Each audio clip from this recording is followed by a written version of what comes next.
Corriger le passé, le guide grand public des univers en branches. Promesse du livre. Comprendre, sans équation, ce que changer le passé impliquerait vraiment si l'univers fonctionne en branches, ce qu'on peut corriger, ce qu'on ne peut pas, ce que ça coûte, et pourquoi il n'y a pas de paradoxe. Ce livre vous explique, de façon simple et concrète, ce que voudrait dire corriger le passé si l'univers fonctionnait en branches. Vous comprendrez pourquoi on peut réparer, sans paradoxe, mais jamais gratuitement. Chaque correction crée une nouvelle trajectoire, avec ses effets dominos, ses dilemmes moraux, et ses conséquences sur l'identité. À la fin, vous saurez distinguer clairement trois idées souvent confondues: revenir en arrière, effacer, corriger. Comprendre le modèle des univers en branches en 30 minutes, sans équation. Identifier ce qu'on peut corriger, un événement, une trajectoire, un système, et ce qu'on ne contrôle pas, les effets secondaires. Voir pourquoi le paradoxe du grand-père disparaît et ce qui le remplace, le prix du papillon. Évaluer le coût réel d'une correction, divergence, perte, nouveau risque, responsabilité. Utilisez ces règles comme un cadre narratif crédible ou comme une grille de lecture pour vos propres regrets.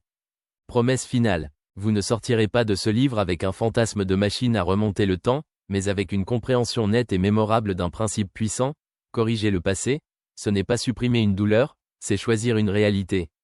1. L'idée qui obsède tout le monde: et si on pouvait corriger ? 1.1 Pourquoi on veut revenir en arrière ? Revenir en arrière n'est pas d'abord une fascination pour la physique. C'est une réaction humaine, presque mécanique, à trois choses très simples: la perte, la culpabilité, et l'impuissance. La perte. Il y a des instants qui coupent une vie en deux. Une mort, une rupture, un accident, une phrase prononcée trop vite, une porte claquée au mauvais moment. Après coup, le cerveau fait ce qu'il sait faire de mieux, il rejoue la scène. Il refait le film, il cherche la bifurcation exacte. Ce n'est pas du romantisme, c'est une stratégie de survie mentale. Retrouver, le moment où tout a basculé, donne l'illusion qu'on pourrait reprendre le contrôle. La culpabilité. Le regret n'est pas seulement « j'aurais préféré autre chose ».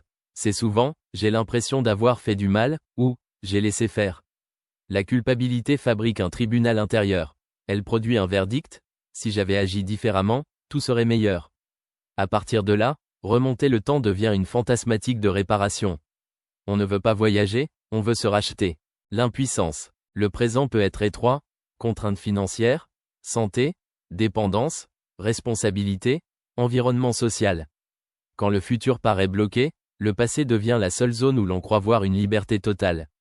C'est un mirage compréhensible: on pense qu'en modifiant un seul détail, on déverrouillerait tout le reste. On transforme le passé en levier universel. Le besoin d'un monde cohérent. Il y a une douleur particulière quand l'histoire n'a pas de sens. Un enfant qui meurt, un accident absurde, une injustice qui reste impunie. Le cerveau déteste l'aléatoire moral. Il veut des raisons, il veut une logique. Revenir en arrière devient alors une tentative de rendre l'histoire plus acceptable, plus juste, plus ordonnée. La nostalgie n'est pas la raison principale. On croit souvent que revenir en arrière, c'est vouloir revivre ses 20 ans. En réalité, la nostalgie est douce. Le vrai moteur est dur, ce sont les nœuds de destin. Les instants où une décision, un non-dit, ou un hasard a produit une chaîne d'événements irréversibles. Ce que cache ce désir. Derrière, je veux revenir en arrière, il y a presque toujours une phrase plus précise. Je veux empêcher une souffrance. Je veux sauver quelqu'un. Je veux effacer une faute. Je veux reprendre une chance. Je veux que le monde redevienne respirable. Et c'est là que le livre commence vraiment. Parce que si l'on parle de corriger le passé, il faut d'abord dire la vérité: on ne cherche pas un gadget de science-fiction. On cherche une seconde chance. Une façon de remettre du possible là où tout semble scellé. Transition vers 1.2. Mais corriger n'est pas effacer. Et c'est exactement cette confusion qui rend le sujet à la fois fascinant et dangereux. 1.2 Corriger versus effacer, deux fantasmes différents. Quand quelqu'un dit « je veux revenir en arrière », il mélange souvent deux désirs qui n'ont pas la même logique, ni les mêmes conséquences. Corriger et effacer se ressemblent dans la phrase, mais pas dans le fond. Corriger, c'est intervenir sur un point précis pour obtenir une trajectoire différente ensuite.